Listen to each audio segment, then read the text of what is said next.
안녕하십니까.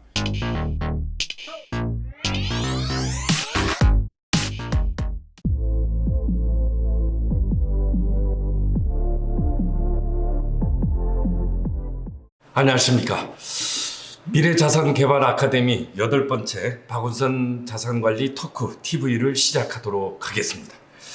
오늘은 정말로 그 미래자산개발 아카데미의 그 촉매와 그리고 감초 같은 그런 분을 모셨는데요. 예, 기대해 보셔도 참 좋을 것 같습니다. 현재 그 동부지방검찰청의 부장검사님으로 이렇게 계시고요. 32년 동안 사기 예방에 솔루션 분야에 정말 베테랑이고 그 전문가로서 현장 경험이 풍부하신 분을 모시게 됐습니다. 교수님 안녕하세요. 네, 안녕하십니까. 네. 자, 오늘 그 말 그대로 주제가 사기 예방에 대한 솔루션이죠. 근데 오늘 주제는 사실은 집토끼와 산토끼를 잡은 그런 내용이거든요. 집토끼를 잘 관리할 것이냐, 그리고 산토끼를 잡아야 될 것이냐, 그런 면에서 여러 가지 내용들이 오늘 나올 것 같습니다. 오늘 참 기대가 되는데요. 오늘 사기 예방의 솔루션에 대해서 한번 요지에 대해서 말씀을 해주시면 고맙겠습니다. 우리가 살면서 한두 번 사기를 안 당하는 사람이 없을 겁니다. 그래서 제가 90년부터 검사를 했는데 사기 사건을 수사를 하면서 요거 조금만 요 부분 그냥 단어나 문구 하나만 챙겼더라도 사기를 안 당했을 텐데 하는 이런 아쉬움이 있었는데 우연한 기회에 이제 강의를 한 5년 전부터 시작하게 돼가지고 그거를 이제 잘 정리해서 사람들에게 알려줌으로써 사기를 안 당하고서도 사기를 예방할 수 있는 방법을 이제 사람들에게 알려드리는 거죠. 그렇군요. 그럼 사기의 개념이 어떤 건지 한번 얘기를 좀 해주실까요? 형법 347조 1항에 사기죄에 대해서 사기라 함은 사람을 기망하여 재물이나 재산상 이익을 취득한 자는 징역 10년 이하 또는 2천만 원 이하 벌금에 처한다 이렇게 되어 있습니다. 이게 중요한 포인트는 뭐냐면 남을 속인다는 거, 그 다음에 그 속임에 따라서 착오에 상대방이 빠지는 거, 그 다음에 거기에 처분행위, 그 세 가지가 중요한 요소입니다. 그렇군요. 그 대개 보면은 우리 그 미래자산 개발 분야에서도 상당한 그 리스크가 많이 잠재되어 있는 그런 분들이 굉장히 문의가 많이 들어옵니다. 그래서 오늘 내용들이 상당히 많은 시청자들이 관심 있게 좀 볼 것 같아요. 사기꾼은 그럼 어떤 모습일 건지 그 특징에 대해서 한번 논의 좀 해볼까요?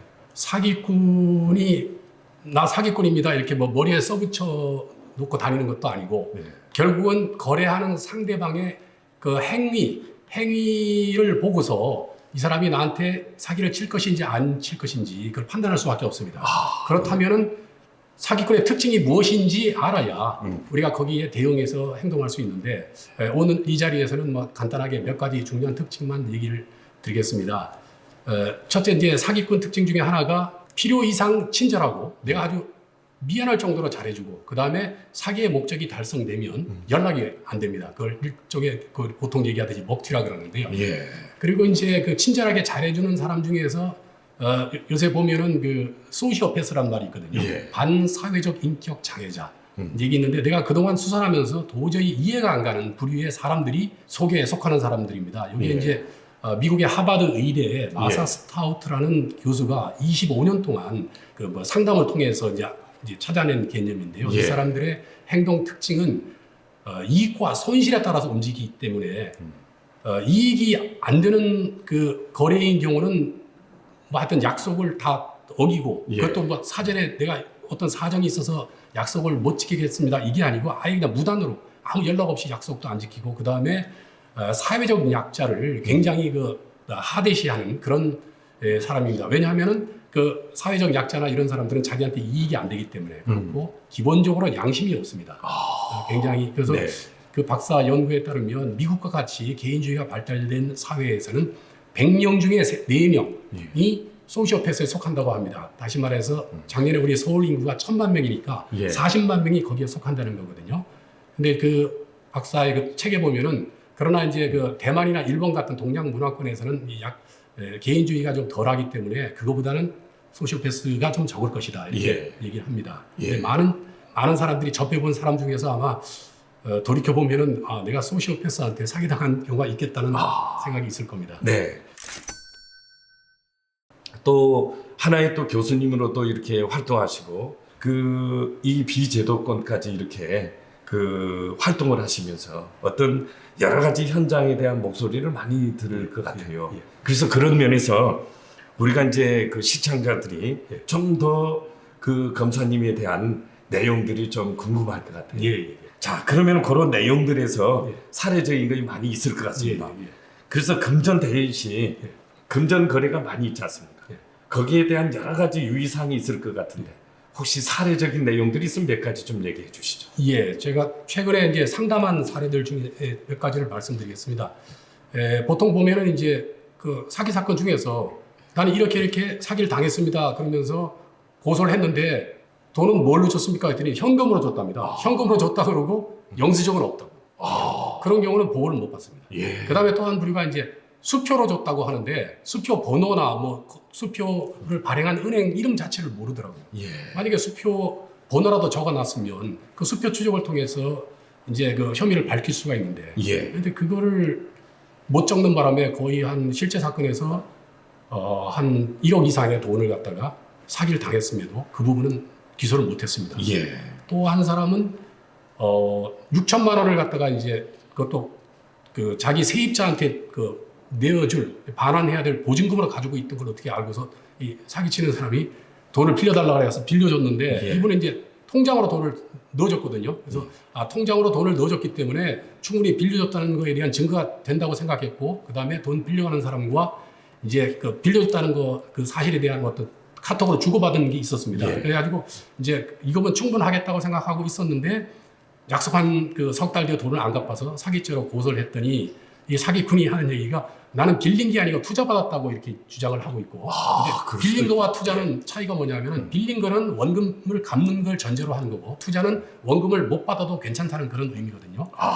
그래서 이제 이분이 이제 고소를 했는데, 그래서 이제 수사기관에서 그러면 증거가 뭐가 있냐 그랬더니 이제 입금증이 있다 이렇게 얘기하고, 그 다음에 카톡으로 주고받은 그것도 이제 증거가 된다고 생각해서 그걸 증거로 내려고 그랬는데 카톡 이 조작을 잘못해가지고 빌려줬다는 거에 대한 증거본이 다 날아가 버렸어요. 그래가지고 지금도 얼마 전까지도 지금 아직까지 수사를 하고 있는데 이게 잘 밝혀지지 않아서 굉장히 고통을 받고 있다는 말을 들었습니다. 그래서 그 상담을 통해서 제가 느낀 거는 카톡으로만 가지고 있는 게 중요한 게 아니고 그거를 캡처해서 별도로 보관하는 게 참 중요하다는 걸 느꼈습니다. 그 다음에 이제 돈을 빌려주고 이제 영수증을 받는데 이제 그거는 또 상당히 잘한 거죠. 근데 영수증만 가지고 있으면 또 사기꾼이 뭐라고 그랬냐면 빌릴 당시에 갚을 의사나 능력은 있었다 이러면서 또 대충 거기에 맞는 증거를 만들어냅니다. 그래서 사기 사건에 기소되는 비율이 한 20%가 채 안 됩니다. 다시 말해서 10건이 고소가 되면 한 2건 정도만 검사가 열심히 수사해서 이제 혐의를 밝히는 게 2건밖에 안 돼요. 그 정도밖에 안 됩니다. 그러나 중요한 포인트가 있는 게 돈을 항상 빌려줄 때 나는 뭐 때문에 돈이 필요하다 그러면서 빌려가지 않습니까? 그러면 그 돈을 빌려가는 용도를 차용증에 기재하면 갚을 의사나 능력을 조사할 필요 없이 그 어떤 용도에 대해서, 그러니까 내가 기계를 구입하는데 필요하니까는 1억 원을 빌려주세요. 그래가지고 1억 원을 그 사기꾼의 통장으로 만약에 넣어줬다면 그 통장이 과연 기계를 사는데 썼는지 아니면 빚 갚는 데 썼는지, 많은 사기꾼이 그런 식으로 돈을 받아서 빚 갚는 데 쓰거든요. 그래서 그것만 조사하면, 그리고 피해자가 나는 기계를 사는 걸로 믿고 돈을 빌려줬다. 그리고 만약에 빚 갚는 데 쓰는 줄 알았으면 돈을 안 빌려줬을 것이다. 이런 그게 인과관계라고 하는데 그것만 성립이 되면 바로 사기를 밝힐 수가 있어요. 그러면 굉장히 편하고 수사기관도 머리가 안 아프고 피해자도 딴 거 조사할 필요가 없으니까 신속히 수사가 종결이 되고 피해를 회복이 되는 거죠. 그래서 어떤 사기 사건의 피해자가 차용증에 그 용도를 썼더라고요. 그래서 내가 하도 훌륭하셔가지고 내가 물었죠. 선생님 어떻게 차용증에 용도를 쓰실 생각을 하셨습니까? 이렇게 물었더니 그분이 씩 웃으면서 제가 사기를 몇 번 당했는데 그때마다 돈의 용도 때문에 계속 대졸 조사도 받고 했는데 그걸 못 밝혀서 결국은 무혐의로 종결됐더라. 그래서 그 이후에 차용증에 용도를 쓰는 지혜가 생겼습니다. 이렇게 얘기하더라고요. 그래서 바로 이거다. 바로 이것을 미리 사기를 안 당하고 일반 사람들이 돈 빌려줄 때 상대방으로부터 받는 차용증에 무슨 용도인지, 돈의 용도가 뭔지를 기재를 하면 사기 사건이 많이 줄일 수 있겠구나. 그런 걸 느꼈습니다. 그러셨군요. 차용증이 저도 수없이 많이 써봤거든요. 사실 저는 용도를 한 번도 써본 적이 없어요. 근데 오늘 그 또 우리 검사님 얘기를 들으니까 이 용도가 굉장히 진짜 중요하다는 중요합니다. 걸 또 예. 새삼 느껴지네요. 오늘 이 토크에 나오셔가지고 요 하나만 그 주입이 되더라도 오늘 성공이죠. 예, 성공일 것 같습니다. 예. 그러면은 여러 가지 이제 사기꾼들의 유형이 있지 않습니까? 많습니다. 예, 그래서 그 사기꾼들이 꿈꾸는 여러 가지의 어떤 프로젝트 내용들이 있을 건데 그런 그 유형 좀 얘기 좀 해주셨으면 좋겠습니다. 유형은 굉장히 다양하고요. 기본적으로 사기꾼이 항상 오늘 만약에 내가 사기를 친다고 계획을 했을 때 오늘 아침에 어떤 꿈을 꾸냐 하면은 나는 오늘 완벽한 사기를 칠 거야. 요새 말로는 뭐 명품 사기라 그러나 예. 명품 완벽하게 어떤 사기냐. 첫째 상대방 돈을 무사히 내 것으로 가져온다. 그 다음에 그것으로 인해서 형사처벌을 안 받는다. 예, 더 좋은 거는 아예 사기꾼이 고소조차 안 한다. 예, 그리고 내가 가지고 있는 돈을 뺏기지 않는다. 그러면 완벽한 거죠. 그렇군요. 그래서 한 몇 년 전에 형사정책연구원에서 사기 피해자들한테 설문을 돌렸는데 예. 그게 돈을 이제 고소를 안 한 사람들이 되게 많아요. 예, 그게 몇 퍼센트인지 하면 21.5%가 그것만 고소를 했지 나머지 사람들은 고소를 안 했어요. 너무 놀랍죠. 그래서 왜 그런지 그 이유를 물었더니 뭐 너무 피해자하고 잘 아는 사이라든지 아니면은 피해 금액이 적다든지 뭐 공소시효가 끝났든 여러 가지 이유 어쨌든 여러 이유 때문에 고소를 안 했고 예. 고소하는 게 21.5%밖에 안 되는데 이걸 쉽게 풀었으면은 뭐냐면 이렇게 사기꾼이 10명을 상대로 그렇게 사기를 쳐서 10억 원을 챙겼다고 했을 예. 때 고소하는 사람은 21.5%니까 거의 1억씩 더하면 얼마입니까? 한 8억 가까이를 그냥 무사히 챙기는 겁니다. 예. 그러니까 이게 대부분 사기꾼들이 계속 사기치는 이유가 사기는 무조건 치면은 남는 장사거든요. 그게 또 형사처벌도 따지고 있고 보니까 그렇네요. 그렇죠. 예, 그래서 좀 이따 있을 강의에서는 예. 그걸 조목조목별로 제가 왜 사기를 칠 수밖에 없는지 예. 그걸 설명드리겠습니다. 그렇군요. 예, 좋습니다. 예, 우리가 대개 보면은 고수익을 보장한다고 파격적인 내용들이 요즘 많이 사회에서 그렇죠. 이루어지고 있거든요. 그런 거를 어떻게 예방이라고 할까요? 그렇지 않으면은 그거를 어떤 방법으로 대처를 한다 할까요? 그러면은 그런 내용들은 또 어떻게 풀면 되겠습니까? 제가 이제 사기 예방 강의할 때 이제 중요한 포인트 중에 하나가 예, 상식에 어긋나는 말은 거짓말이다. 항상 상대방이 하는 말을 합리적인 의심으로 한번 걸러야 되거든요. 그 상대방 사기꾼이 하는 말의 그 내용 자체를 확인한다든지 예. 이렇게 파격적 고수익이 나는 걸 어떻게 나한테 주지? 예, 자기 뭐 그렇다면 자기 친척이라 누구한테 주면 될 거 아닙니까? 예. 근데 제가 2001년도에 서울중앙지검 있을 때 처리한 사건 중에서 그게 이제 남대문의 상가 분양 그 리모델링 관련해 가지고 이제 예, 그 투자 받아서 이렇게 하는 분인데요. 제가 이제 그 중앙지검 이제 그 조사부라고 5억 이상 사기 사건만 전담하는 부에 이제 근무하게 됐는데 예, 전임자가 놓고 간 사건인데요. 오늘 전화가 왔습니다. 꼭 검사님하고 면담을 하겠답니다. 예. 그 분양 관련해서 사기 피해자가 30명 가까이 되는데 예. 근데 그분이 자기는 그 피해자 대표로 돼 있는데 예. 어젯밤에 꿈을 꿨는데 하늘에서 붉은 동아줄이 내려왔답니다. 자기가 그 동아줄을 타고 하늘로 올라갔는데 꿈자리가 하도 이상하고 뭔가 이 검찰청에 뭔가 사건이 좀 어떻게 됐을 것 같은 생각이 들어서 예. 전화를 했는데 보니까 검사님이 바뀌셨네요. 이러면서 검사님 이름도 임채원이고 너무 이뻐서 자기 사건을 잘 해결해 줄 것 같다고 그렇게 얘기하더라고요. 예. 굉장히 쑥스러웠지만 예. 그래서 어쨌든 그 얘기를 듣고 기록을 살펴봤더니 뭐 기초 조사부터가 안 돼 있더라고요. 그래서 제가 그 분양 광고 팜플렛부터 예. 이제 그걸 받아서 일일이 조사했더니 이 사기꾼 얘기가 실제 그 전주는 또 따로 있답니다. 그래가지고 그 어렵게 이제 두 사람을 열심히 조사를 해서 결국 구속을 했습니다. 구속해서 예. 기소를 했는데 그 이후에 이제 그 피해자 대표께서 그분은 이제 자기 노후 생활을 이제 보장받기 위해서 이제 그 뭡니까 카드 깡도 하고 친척들한테 돈을 빌려서 이제 그걸 했는데 결국 예. 사기를 당해가지고 근데 어쨌든 그렇게 해서 기소를 했더니 이제 어느 날 찾아와서 고맙다 그러면서 눈물을 예. 흘리면서 예. 검사님 너무 감사합니다 그러면서 앞으로 검사님을 위해서 평생 기도하겠습니다 이렇게 말씀하셨어요. 아이고, 그렇구나. 우리가 32년째 검사를 하고 있는데 예. 그분의 기도발이 엄청나게 세신 것 같습니다. 그렇군요. 우리 그 시청자들이 지금 여러 가지 그 사기 예방에 대한 그 내용들을 좀 듣고 있는데요. 예, 지금 임채원 검사님은 32년 동안의 그 사기 예방에 대해서 여러 가지 솔루션을 지금 내놓고 있습니다. 그러니까 제도권의 한계를 그 테두리에서 매이지 않고 이렇게 그 비제도권의 사회적으로 현장 목소리를 이렇게 현실적으로 들으면서 그 하시는 업무에 대해서 우리 그 국민들의 여러 가지 애로사항들을 끊임없이 이렇게 창출하신 것 같습니다. 검사님, 그러면은 사기꾼들에 대한 여러 가지 진화가 있을 수 예, 있잖아요. 예. 그런 내용들은 또 어떻게 진화를 해야 될까요? 이제 그동안 제가 쭉 관찰을 했는데요. 예. 과거의 사기꾼은 사기치고 공소시효가 이제 일반 사기 사건 공소시효가 10년인데 예. 공소시효가 끝날 때까지 도망갔다가 공소시효 끝나면 이제 그때 나타나서 이제 뭐 법대로 하라 이렇게 얘기합니다. 예. 근데 이게 사기 사건이 공소시효가 10년인지도 모르다가 예.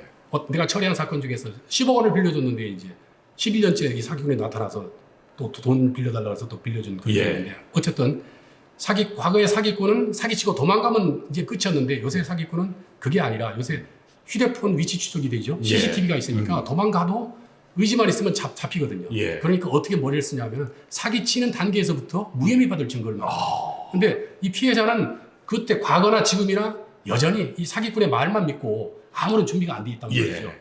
그러니까 이제 사기 당한 사실을 알고서 그제서야 고소를 하려고 그랬더니 증거가 없어요. 그러니까 이거 뭡니까? 말이 안 되는 거죠. 예. 그래서 초창기의 사기꾼들은 처음에 사기 칠 당시에는 뭐 그렇게 실력이 처음 칠 때는 실력이 별로 안 좋았는데 예. 수사를 받아가면서 자기의 미비점을 보완하면서 예. 점점 사기꾼이 이제 프로로 되어 간다는 거죠. 예. 전문가가 사기 전문가가 되어 가는데 예. 피해자는 전부 또 그때나 지금이나 아마추어 수준이라는 거죠. 예. 그래서 증거에 엄청난 그 갭을 예. 검사가 메꿔줘야 되는 거죠. 왜냐하면 검사가 사기꾼을 프로로 만들어줬으니까 예. 아마추어도 그 큰 증거상의 갭을 예. 메꿔줘야 되는 게 정상이니까 그렇게 되는 거죠. 그래서 저는 그러려면 검사는 계속 공부를 해야죠. 끊임없이. 그렇군요. 그래서 저는 예. 항상 후배들한테 검사가 게으르면 예. 피해자가 운다. 예. 내가 그냥 사기꾼이 만들어 놓은 형식적 증거에 만족할 때 피해자는 진짜 실체적 진실을 끌어안고 예. 돌아서서 통곡하면서 대한민국 희망이 없는 나라라고 이렇게 얘기할 겁니다. 그 생각을 하면 사건 하나하나 뭐 금액을 떠나서 허투루 할 수가 없습니다. 예. 아주 소중한 사건이고 그래서 그거를 잘 처리해야 되겠다는 그런 생각을 많이 했습니다. 아, 그러셨군요. 현장의 목소리는 많이 듣고 계시잖아요.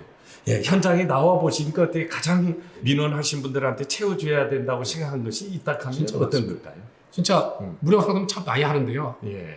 이게 하면 할수록 참 너무 마음이 아파요.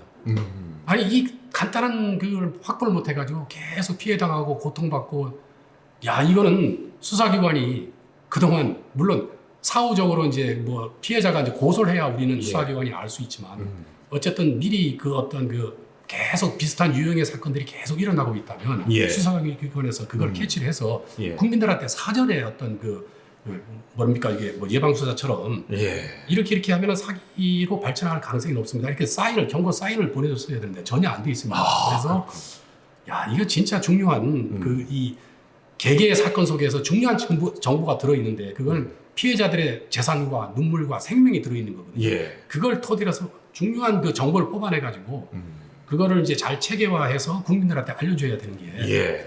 중요하다 이거죠. 그래서 제가 책 선전 비슷한데 예. 다음 달에 나올 책 제목이 사기 예방 솔루션. 예. 제 책은 이제 여러분들이 이 피해자와 같은 똑같은 상황에 처했을 때 어떻게 하시겠습니까? 이런 차원에서 이제 솔루션을 얘기하고 있습니다.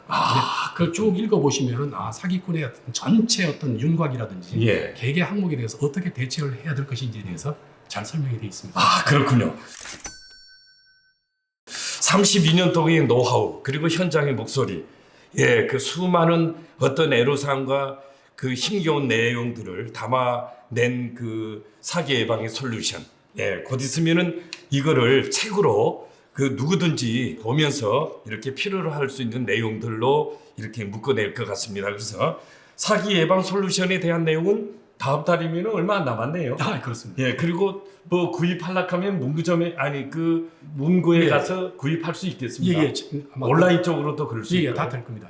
그러면은 지금 짧은 시기였지만은 검사님을 필요로 하는 분들이 수없이 많이 있습니다, 사실은. 근데 전화번호나 핸드폰은 좀 어려우실 것 같고 그 검사님의 메일 번호를 좀 알려주시면 어떨까요? 그러면 많은 분들이 좀 노크를 할 것 같은데. 요번에 제 책을 내면서 밑에다가 내 프로필 밑에다가 그 메일 주소를 써놨습니다. 그렇군요. 그걸 보시고 메일로 이렇게 보내주시면 제가 친절하게 상담을 해드리겠습니다. 시청자 여러분, 사기 예방 솔루션. 제가 여기서 지금 자막으로 그 메일 번호를 내놓으려고 좀 부탁을 드리려고 했는데 그 마침 그 다음 달에 그 책으로 엮어가지고 메일 번호가 나온다고 하니까 그걸 잘 기억하셨다가 좀 억울하고 힘들고 정말 그 이해가 안 되는 내용들이 있다면 우리 그 임채원 검사님에 대한 그 멘토를 이렇게 받으시면은 오늘 좋은 기회에 채택이 돼서 뭔가 변화가 있지 않을까 이렇게 생각합니다. 자, 끝으로 그러면은 검사님 그동안에 그 제도권과 비제도권에 대한 여러 가지 목소리를 들으셨는데, 자 그러면 이제 우리 시청자들한테 마지막으로 한 말씀 해주시면 참 좋을 것 같습니다. 예. 제가 강의하는 게 이제 예방이 5가지고 사후 대책이 3가지입니다. 그래서 저는 항상 그 강의할 때 그랬습니다. 사기를 안 당하려면 오삼불고기를 열심히 드십시오. 이렇게 얘기하거든요. 사람들이 갑자기 사기 얘기하다가 무슨 오삼불고기냐? 예방이 5가지, 사후 대책이 3입니다. 그래서 그 안에 이제 그동안 내가 그 32년 동안 수사를 했거나 이제 무료 상담하면서 중요한 그 피해자들의 어떤 그 가슴 아픈 사연들을 잘 정리해서 핵심만 탁탁 뽑아가지고 이제 해놨거든요. 그래서 어떤 분들은 내 강의한 거를 영상을 거의 매일 보는 분도 있고요. 보면 볼수록 새로운 게 보인다고 합니다. 근데 어쨌든 그걸 많이 아는 것도 중요하지만 실천이 중요합니다. 실천. 그래서 생활 속에서 우리 법률 생활하면서 실천하는 게 중요합니다. 그래서 실천만이 살 길이다.